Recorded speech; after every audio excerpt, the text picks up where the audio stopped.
Om Namo Bhagavate Vasudevaya. Om Namo Bhagavate Vasudevaya.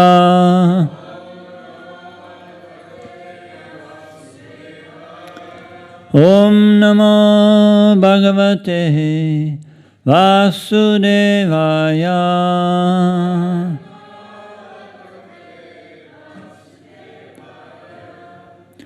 So we're reading from Srimad Bhagavatam, Canto 10, Chapter 5.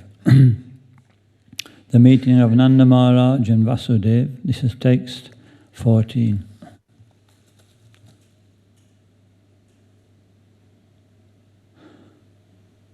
Gopak parasparam rishta. Gopak parasparam rishta. Dadi shira gritam bhuvihi.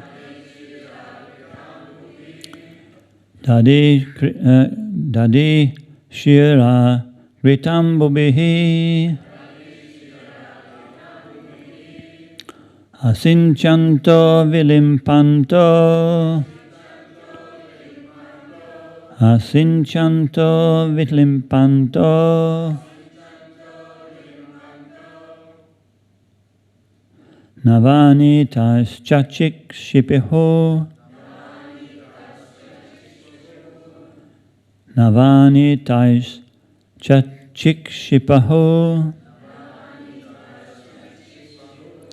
Gopak parasparam rishta. Tadishira gritam bhuvihi. Asinchanto vilimpanto. Navanitas chikshipahu. Gopak parasparam rishta. Dadishira gritam bhuvihi. Asinchanto vilimpanto. Navanitas chikshipahu.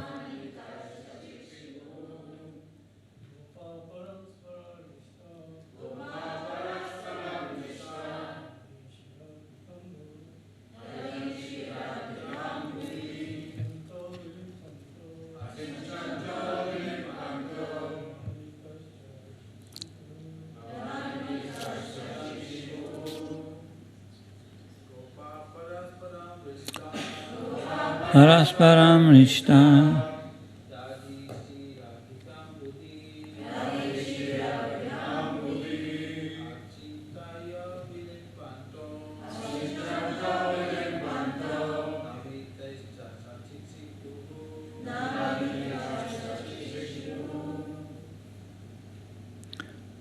Mataji's.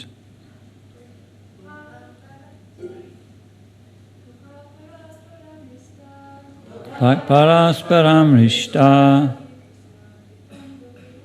Adishiram gritam bhuvihi. Asinchanto vilimpanto. Navanitais chikshipahu.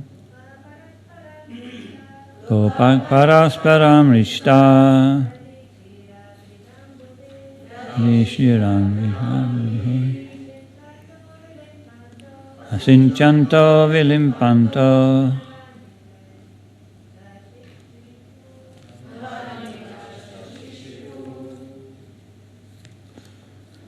Gopaha, the coward men. Parasparam, on one another. Rishtaha, being so pleased.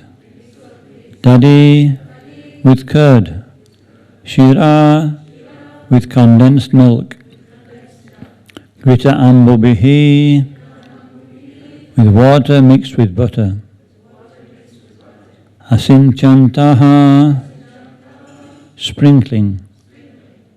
Vilimpantaha, smearing. Navanitahai, cha, and with butter. Kipahu, Chikshipahu, they threw on one another. Translation. In gladness, the cowherd men enjoyed the great festival by splashing one another's bodies with a mixture of curd, condensed milk, butter and water. They threw butter on one another and smeared it on one another's body. In response, please. In gladness, the cowherd men enjoyed the great festival by splashing one another's bodies with a mixture of curd, condensed milk, butter and water. They threw butter on one another and smeared it on one another's body. Purport by His Divine Grace A.C. Bhaktivedanta Swami, Srila Prabhupada Ki Jai. From this statement we can understand that 5,000 years ago, not only was there enough milk, butter and curd to eat, drink and cook with, but when there was a festival, it would be thrown about without restriction. There was no limit to how extensively milk, butter, curd and other such products were used in human society. Everyone had an ample stock of milk, and by using it in many varied milk preparations, people would keep good health in natural ways and thus enjoy life in Krishna consciousness. In response, please. In gladness, the cowherd men enjoyed the great festival. We've done this one, haven't we? Okay, we can just... Om Gyantimirandasya Gyananjana Shalakaya Chakshuran Militam Jena Tasmai Shri Guruve Namaha Sri Chaitanya Manobishtam Stapitam Yena Bhutale Swayam Rupa Kadamayam Dadati Svavadantikam Vandeham Shri Guru Sri Yuta Padakamalam Sri Gurun Vaishnavamscha Shri Rupam Sagrajatam Sahagana Raghunatham Vitam Tam Sajivam Sadvaitam Savadutam Parijana Sahitam Krishna Chaitanya Devam Shri Radha Krishna Padam Sahagana Lalita Shri Vishakan Vitamscha He Krishna Karuna Sindhu Dinabando Jagatpate Gopesha Gopika Kanta Radha Kanta Namostute Tapta Kanchana Gaurangi Radhe Vrindavanishvari Rishavanu Sute Devi Pranamami Hari Priye Vanchakalpa Tarubhyascha Kripa Sindhu Vayevacha Patitanam Pavanebhyo Vaishnavebhyo Namo Namaha Jaya Shri Krishna Chaitanya Prabhu Nityananda Sri Advaita Gadadha Sri Vasri Gaura Bhakta Vrinda Hare Krishna, Krishna Krishna, Hare Hare, Hare Rama, Rama Rama, Hare Hare.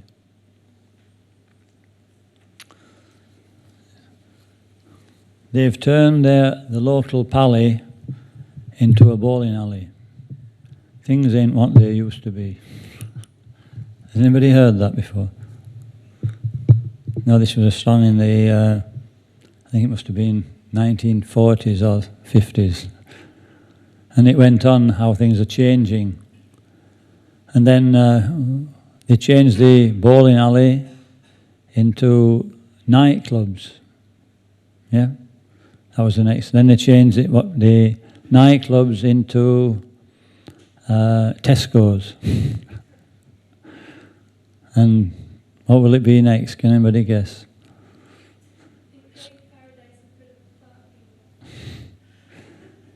Yeah, so things are always changing.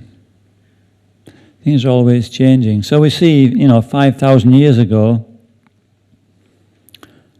an ordinary person reading that, he wouldn't be able to understand really how people got pleasure from such simple things. And I remember when I started reading Bhagavad Gita, he talked about the pleasure in the different modes, happiness in the modes. And mode of ignorance, I could I could, what they call it, that resonated with me a little bit. And then the mode of passion definitely resonated. And then when I read about the mode of goodness, I thought, how can anybody enjoy the mode of goodness? There's nothing happening. So I was definitely well seated in the mode of passion and ignorance. Yes, so it takes culture.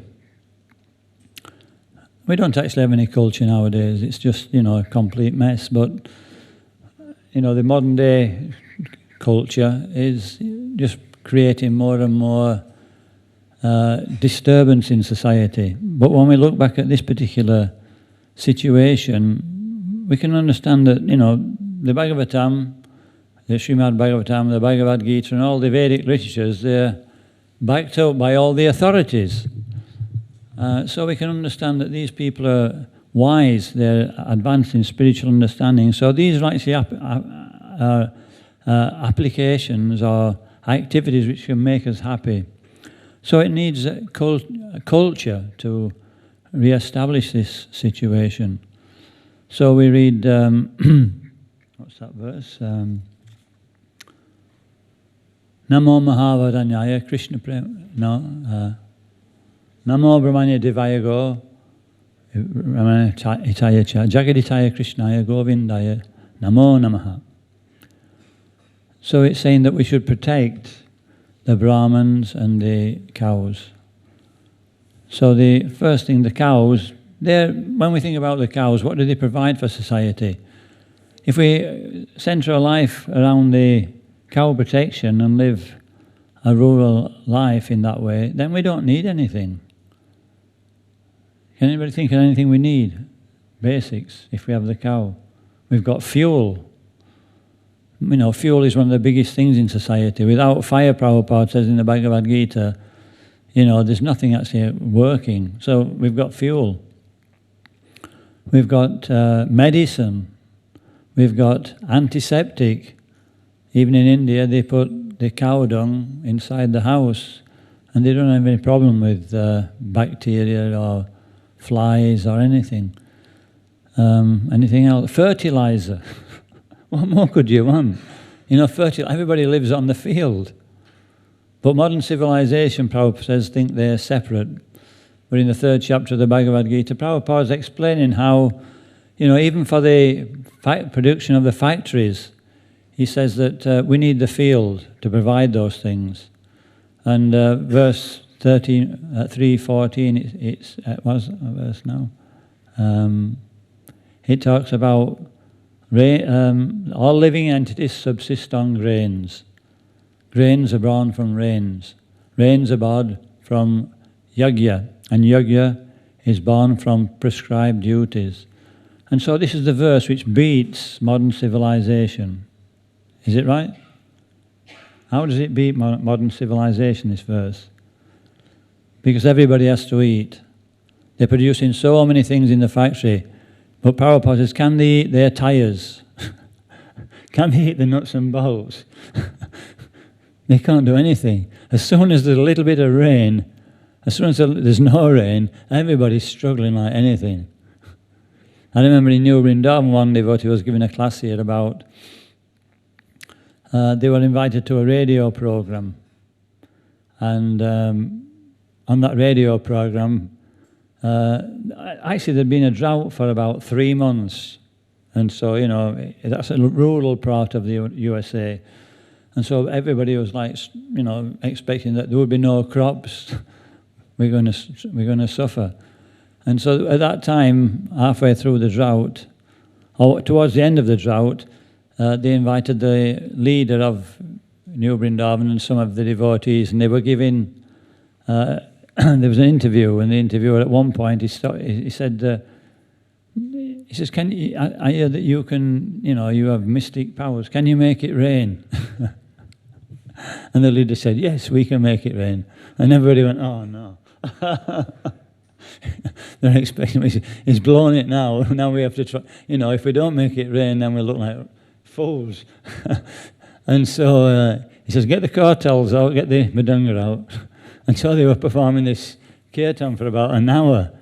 and nothing happened. And so everybody were really disappointed, and then all of a sudden, ring, ring, ring, ring. There was a call from the meteorological office and to the radio station. They said there's dark clouds forming on the horizon. And half an hour later, it just threw it down the rest of the day. It just rained and rained and rained. So yeah, without these natural things, without rain, without sunlight gives fire. The cow is helping us to, use all those things very nicely. I was walking in the field the day before, one evening, and I took the shortcut across the aerodrome and was walking back to the temple, and I noticed all the ground, we've had plenty of rain, but it's all cracked. There's cracks about this wide. And same as Mataji was saying yesterday, if we don't use proper fertilizer, if we don't use the cow, then the land will turn into a desert. It's already starting to happen. One other thing I noticed is that I set off from the aerodrome, and I'd only walked about 100 yards, and then this big tractor came out, with those really big wheels, and it came from the farm. It came up in a few seconds. It was there, and then it got this big trailer at the back, and then I was watching. I was amazed. It started driving towards these stacks of hay. They're a particular size, and a particular length, and a particular width. They're all exactly the same, and they're dotted about the field. And then all of a sudden, he got to this.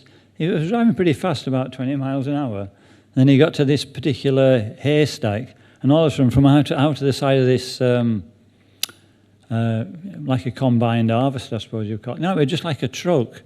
You could attach it to the back of an articulated lorry.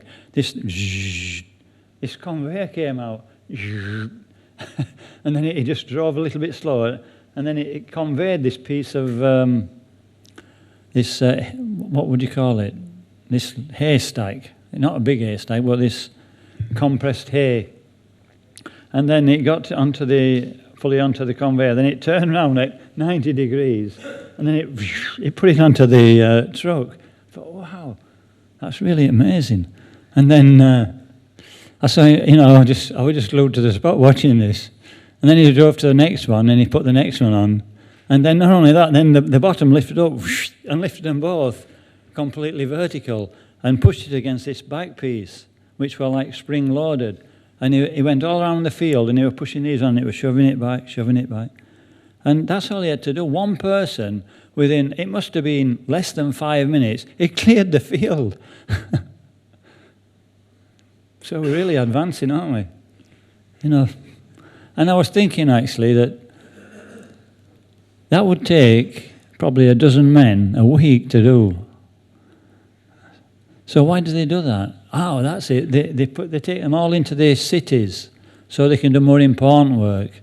So they can, make these nuts and bolts, make so many things where the leaders can make plenty of money. And I used to be in a situation like that. I used to be electrical engineering, and they were constantly trying to, make things more automated. And I said one day, why are we trying to automate so many things? What's the profit? And everybody looked at me as if I'd got two heads. What's the matter with him? So we can have more time to enjoy. So, we have plenty of leisure time. The machines can do it. And so that's what happens is that, when at some point, everybody they've brought into the city, then because there's competition, they have to do away with the manpower, and they make that automated, and nobody's got a job. And then we've got a surplus population, haven't we? And they have to do something with this surplus population. So they increase the drinking hours to keep them occupied. Because, an idle mind is a devil's workshop. And then that only lasts for so long until the effects of the booze wears off. And then they've got to find them something else to do. This is the situation we've got now. And then what do?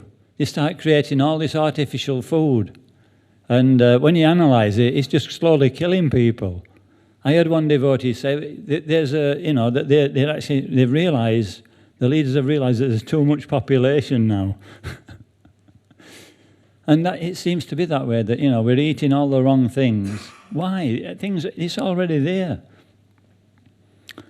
And then there's all these pharmaceuticals to put us right when these this type of food makes us ill.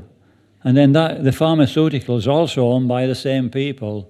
And so, they make a profit out of, making us ill, and then they make a profit out of killing us eventually. So gradually they're just killing society. We're just like on a treadmill. When we're no longer useful, then they just, get rid of us. And so this is completely opposite of Vedic civilization. Because in the Bhagavad Gita, Arjuna says, if I kill my elders, then what will happen? There'll be nobody to keep religious principles. Well, also then, religious principles and what do they call that, where there's...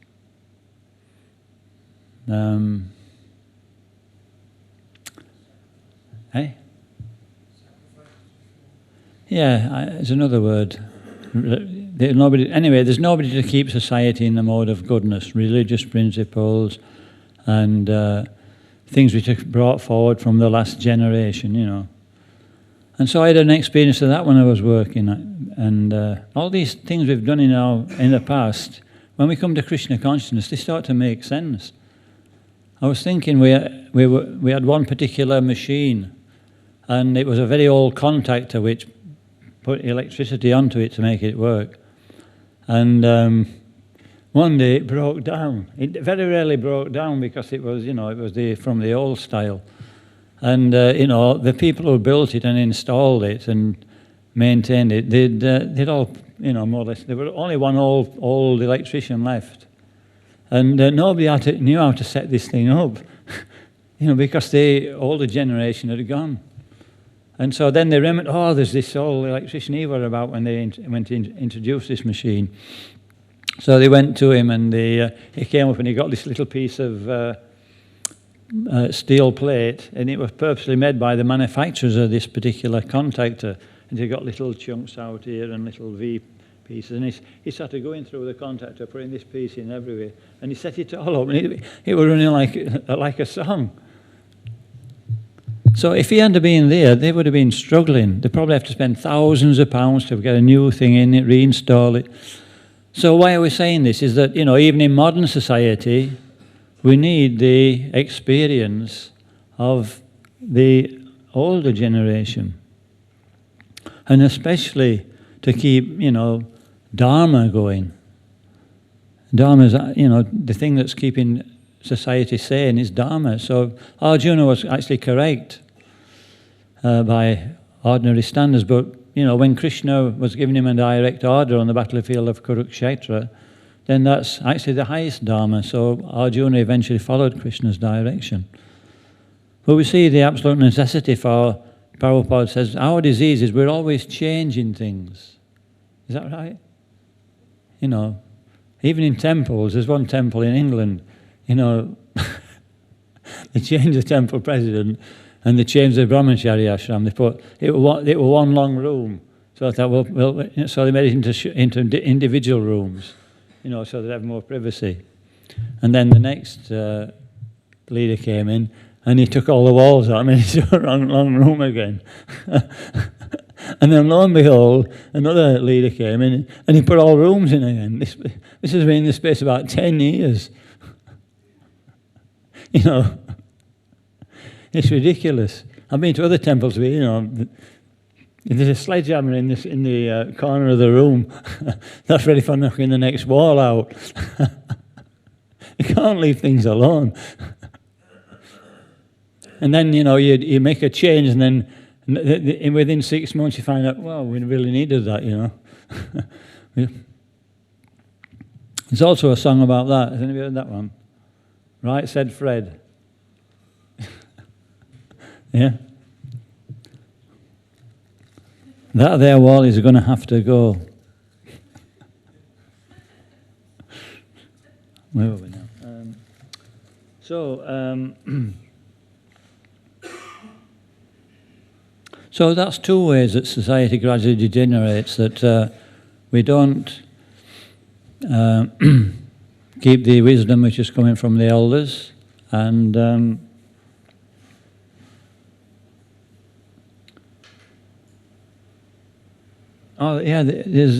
mean, society, we think this society is not following the proper Vedic etiquette, but in Borneo, do you know Borneo? In Borneo, they're headhunters and cannibals. They have all kinds of different living entities there. What they do with the elders in Borneo, I was watching one television program before I joined the movement, and when the elders get to, when he looks a little bit, he looks a little bit dodgy. You know, he's like getting a little bit unsteady on his feet. Doing, they put him in the pot, and they eat him. So we ain't got that far yet, but we're not far off. So we've got a lot of work to do. So yeah, if we keep things wholesome, Purnamada Purnaminam, Purnat Purnam Udachite, Purnasya Purnam Adaya, Purnam Eva Vashishyate. So, you know, right in the beginning of the Upanishads, it's telling us that, you know, everything's already complete. We don't have to fiddle about with anything. You know, Krishna's complete. Everything he does is complete. Whatever emanates from him is complete. And even though, you know, he still remains complete, even though he's given so much. And so this material world, it's like a microcosm or a macrocosm. It's actually all complete. And everything works according to a certain law. This body is also, you know, a living being, a living entity which is complete. And when everything is used according to the direction of the complete whole, then everything works completely nicely. And so, you know, one little diversion makes the whole thing a mess. Prabhupada said, you know, there's so many zeros in this world, but unless we put Krishna in the front, it amounts to nothing. So when we take Krishna out of any equation, then there's going to be some difficulty, no matter how many adjustments we make. So we should understand that Upanishads is definitely directly on the ball. The next verse says that, therefore, we should understand everything as its utility and how it should be used. And this is exactly what we're not doing nowadays. So we see 5,000 years ago that, you know, they had plenty of everything, plenty of milk, butter, cheese, and so there was no wantage in society, even health. These things, if they're taken in sufficient and correct quantities, then we don't need to have so many herbal medicines. But what's happening is that Sri Radha Gokulananda Ki Jai, is that when I went in the kitchen yesterday, first time in about, you know, a year, and anyway, I've no need to speak about that. But we have there's different kinds of milk. Has anybody noticed that? Probably not. There's different kinds of milk, and one comes out of a plastic container or a box, and one comes out of the churn, at least from, you know, immediately. So the one that comes out of the churn is from our own cows, and one that comes out of the box is from, you know, from outside. And I used to be a little bit bewildered about, you know, why some milk went off and some didn't, because sometimes from the night before there'd be a little bit of milk left over in the cup, and I'd look at it and it had gone off. I thought, oh, it's turned into yogurt. And then sometimes when I got some milk, I'd look at it and it's not gone off. It's completely, you know, you just add some more hot water to it and you can drink it. It tastes a little bit different. And then I realised that one devotee was telling me, one of his disciples is like a scientist in New Zealand. He researches into foods, and he says what they do with the milk is that they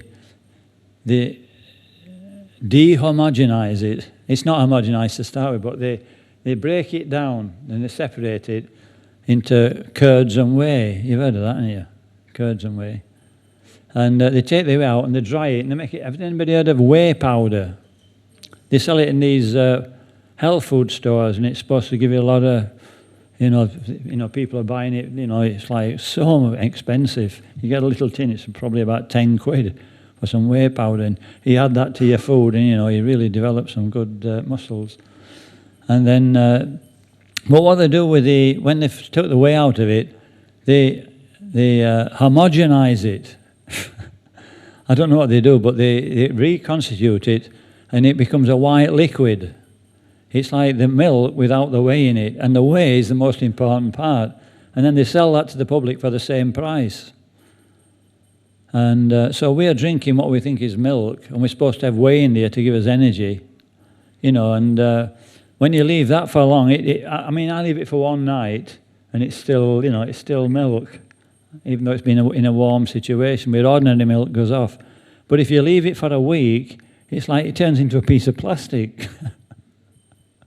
So, we're drinking that. We're just lining his stomach and everything, and his arteries and everything. We're caught in a plastic. And then we wonder why, there's so many diseases nowadays. So, talking about this.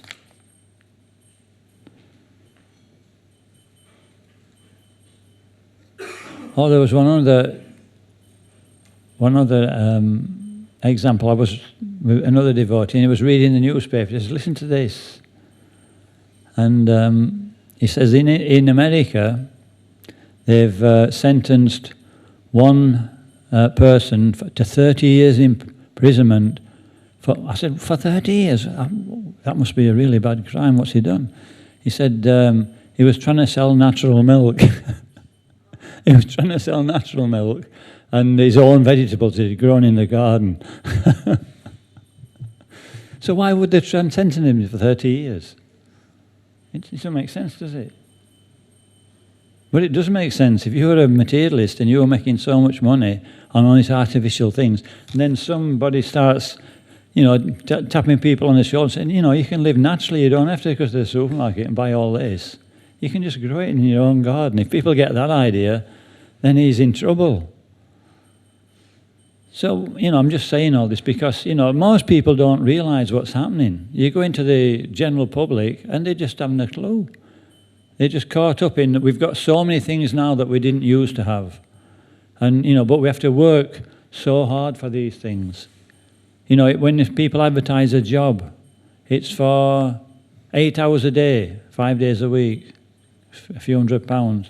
But in reality, when they go to that job, they have to work 10, 11, 12 hours every day. I was in Scotland. It is related to this verse because what we're talking about is how society is trying to find enjoyment, which is so complicated compared to this simple enjoyment these coward men are experiencing. Because when the mind gets complicated, it needs complicated ways to satisfy the mind. It becomes more and more complicated. One Harinam, it was Rath Yatra when we used to go to Battersea Park. First part, we used to go, in the beginning we went to Trafalgar Square up to maybe the 1990, something like that. Then we started going to Battersea Park. And then probably 10 years ago we started going to Trafalgar Square again. But this was when we were going to Battersea Park and we were going over the bridge. And then all of a sudden, this guy, he jumped off this really high crane and they were going headlong down. And all of a sudden, this piece of elastic tied to his feet, saved him from, splashing himself against the concrete floor. And he was finding some pleasure from doing that. This bungee diving. And then he come back up again and down again. So, we don't have to go to that length.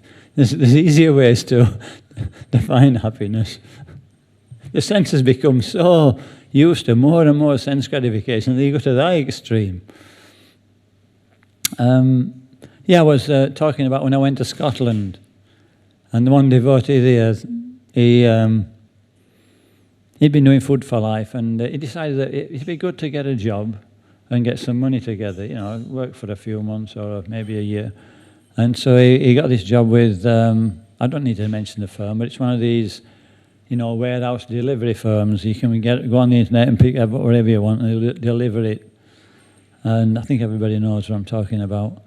And they set him on, and he had to deliver 60 parcels in a day for the first week. And he was delivering these parcels, working fairly, you know, he wasn't really messing about. And then they upped it to 80 parcels, and so he carried on, he did 80 parcels. And then they upped it to 120 parcels. And he says, wait a minute. He says, I'm working 12 hours a day to deliver these 80. He said, I can't do that. And so he had to pack his job in.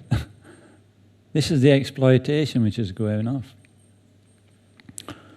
So what's the point here is that, you know, people are working so hard for these extra enjoyment, this car. Everybody's got a car.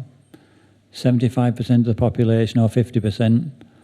We're having to work so hard to keep these things. Man and wife working like anything. So, you know, human civilizations become completely dysfunctional.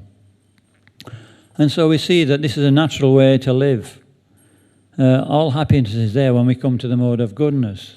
In the mode of goodness, you know, we don't need much to satisfy us. So this particular this movement is really the next, well, actually the most immediate thing we have to try to implement is what Prabhupada told us that nearly 40 years ago. You know, he was living on the farm in New Brindavan. Was it New Brindavan or Pennsylvania? You know, he was taking the grains that they'd just freshly harvested, grinded, making bread. He was drinking the milk from the cow. He was going into nature to do his calls of nature. And he lived like that just to show that this is the way we should live. We don't have to have all these mod cons. And so this is our test that we can start to become more and more detached from society. Because this society, eventually it'll all fall apart. So what's the thing we have to do? What would you say one step towards that? Anybody got any ideas how we can start to build that bridge towards self-sufficiency? I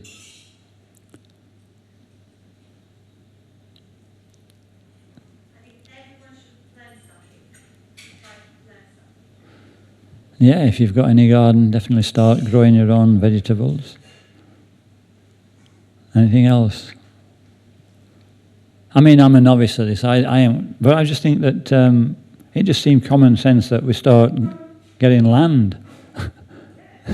You know, lands, you know, in the bank now, you got, if you're, I read on the internet, just yesterday, I was looking at the effects of Brexit. I was seeing how it's affecting the country. And already HSBC, is it? They've already started charging people for drawing the money out of the bank. Can you believe it? You know, when I first started working, you used to put some money in the bank, and they used to give you interest because they used to use that money and they used to, you know, invest it, make some money, and then give you a share of the interest.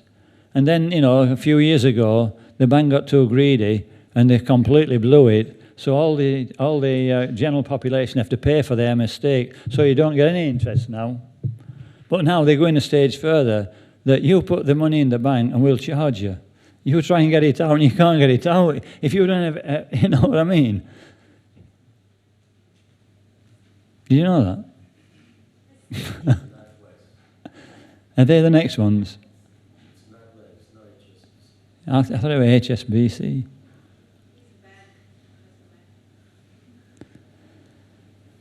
Anyway, so definitely we put if we've got any assets, maybe we should buy some land, if we can afford it, that is, and start growing. Because land always keeps its value, doesn't it? It goes up and down, it fluctuates, but it always comes back to the norm. Because we live off the land. You know, we can grow things on the land, we can build on the land. It's such an asset. And then we can start to live naturally, and then we can start to appreciate these activities of the cowherd men here in Vrindavan, how they're enjoying life just by, you know, using the natural things that the land produces, just by living with the nature. The mode of good, by practicing the mode of goodness, we become situated in the mode of goodness, and the mode of goodness becomes a normal way to live. By practicing the mode of passion, we become situated in the mode of passion, and we're never satisfied. So at some point there has to be that little bit of a change, that pain in change. And that's one way we can probably begin. Anyway, we're it's nearly past now.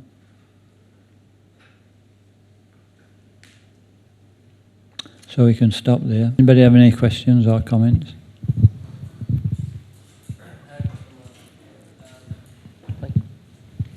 So I noticed Mataji mentioned that maybe we should grow our own thing in our garden. And you mentioned how it should be mode of goodness, the things that we do if we start growing our own thing.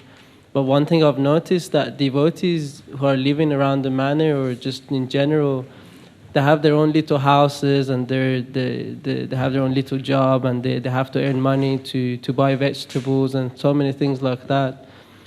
Where we have such a big farm, 80 acres of land here. We have 80 acres of land here. We have a big, massive farming. We have cow dung. We can use that as fertilizer. But not a single devotee or congregation is actually growing anything. They could grow stuff here. We could have our own vegetables. We could be working on the farm. But the ideas are nice, but I sometimes feel, how can you grow your vegetable in a small council house or something? No, what she was saying is make a start. Right. You know, start getting into the habit right. of doing the right things at least. Right. So I was thinking, how can we progress to do that? And we have the land here. How could we? What do you think would be the stepping stones to maybe start doing that in our farm? Well, that's the difficulty, is that we've become so habituated to a certain way of living that it's such a drastic change to live naturally nowadays. That's one thing. And even if we desire to do that, you know, the economy and the laws of the country make it almost impossible to do that. You know, they've really got everything sewn up. And they don't want people to be independent. They want everybody in their pocket. And that's what's happening. You know, everybody has to work on a card now. There'll be no money, so you'll have to put your money in the bank, and then they'll charge you for doing it. It's just like so corrupt. And what can you do with a piece of paper anyway if they decide to devalue it and go through a different system, you know, an electronic system? And, you know, coming out to the practical side of implementing, you're talking to the wrong person because I'm an expert, but just with a little bit of thought, we can see that people have to live in this society, so they have to have enough money to start with. And so to make a break from that, then they have to start almost living a completely self-sufficient life. But then you need electricity. We're not used to living without electricity. We need water, you know, running water, gas. These things, you know, to gradually change over to you know, living completely from the cow, it has to be done by a small group first. And then as it becomes more and more prominent and successful, then more and more people can be actually take part in it. But it's much easier in the eastern countries, in Russia. You know, there's no wonder Russia built that wall across Berlin and across Germany. It weren't, you know, to keep the Russians in, it's to keep us from getting in. because, you know, the Westerners spoil everything. You know, in Russia now, you can drink, you can milk a cow and you can drink it. You know that? Amazing, isn't it? You can actually milk a cow and drink it. And in Russia, you can grow your own vegetables. And you can live in a house. You know, most of Russia, or a lot of Russia, they live in the country, and they live in houses built from mud. Not well, some of them, but then they've got an exterior which covers that up. But they're cottages, and they live, you know, everything's natural. And when it can get really hot, above 30 degrees, and you know, you're really hot. You go inside the house, and you're like, it's cool. It's like 20 degrees inside. And you don't need a fan. You don't need any cooling system. Why? Because they've built it according to the natural way. And then in the winter, you know, it gets down well below zero. You know, in South Russia where I go, it's like it gets 10 below. If you go to Siberia, like 30, 40 below. But it's 10 below zero, and you go in the house, they've put the fire on for probably a few hours and let the fire go out, and it's built in such a way that for the rest of the day, that house is warm. It's insulated. And yet, you know, we're spending all this money on, what they call it, double glazing they have, yeah. We're spending all this money on, what is it, cavity wall insulation. And what else is there? Insulating the loft. And, you know, putting a new baxi in. Have you ever heard of the baxi boiler? No, we don't need all them things. And it's not so difficult to live like that. It's not, you know, they do need electricity, a lot of them, but it's not such a big step to, you know, go to completely.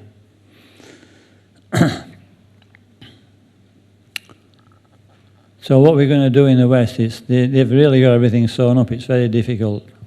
I don't know. So we should move to Russia? Yeah. I mean, one thing is that I think the law is that if you've got a certain amount of land, the government can tell you what to grow on it, and they subsidise it. So, you know, it'd be difficult to buy a big, according to that information, to buy a big plot of land and get all the devotees on there starting. So maybe small plots, everybody buys a small plot, and at least it's like not so, it's not so conspicuous. But they'll find out and they'll make a new law, and you won't be able to do that even. Okay, I think everybody's getting a bit itchy. It's prasadam time. Grantaraj Srimad Bhagavatam ki jai.